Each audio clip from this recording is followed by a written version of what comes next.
बाक़िराणी लॻे ख़ैर मोहम्मद आरेजा शहर जे अल सादात हाउस खां CTD कराची जे SSP सैयद फिदा हुसैन शाह ऐं संदसि जी वॾी न्याणी बख़्तावर फातिमा शाह जी अॻवानी में सवें ॿारनि हथनि में वॉलपेपर ऐं बैनर खणी तालीम जे वाधारे जी आगाही बाबति ऐं ॿारनि खे इज़त ॾियो जे उनवान तहत अल सादात हाउस खां रैली कढी, जंहिंमें सवें ॿारनि ऐं शहरनि गॾिजी ऐं शहर जो गश्त कयो। तालीम जे वाधारे बाबति नारेबाज़ी पिणु कई वई। जॾहिं रैली ख़ैर मोहम्मद आरेजा प्रेस क्लब ते पहुती, जिते SS सैयद फिदा हुसैन शाह ऐं संदसि जी वॾी न्याणी बख़्तावर फातिमा शाह रैली खे ख़िताब कंदे ऐं मीडिया सां ॻाल्हाईंदे चयो त पंहिंजे ॿारनि समेत मासूम ॿारनि खे इज़त ॾियो ऐं उन्हनि जो एतिराम कंदे खेनि सुठी निगाह सां ॾिसो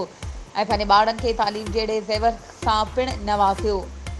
हुननि वधीक चयो त ॿार असांजे मुस्तक़बिल जा मेमार आहिनि, जिन खे तालीम ॾियारणु संदनि जो बुनियादी हक़ आहे। असांजा अॼु जा ॿार तालीम कराए मुल्क क़ौम ऐं वालिदीन जो नालो रोशन कंदा। वधीक ख़बरुनि ऐं अपडेट्स जे लाइ असांजे चैनल खे सब्सक्राइब कयो ऐं हा, बेल आइकन खे प्रेस करणु न विसारिजो त जीअं असांजी हर नई अचण वारी वीडियो तव्हां ताईं पहुची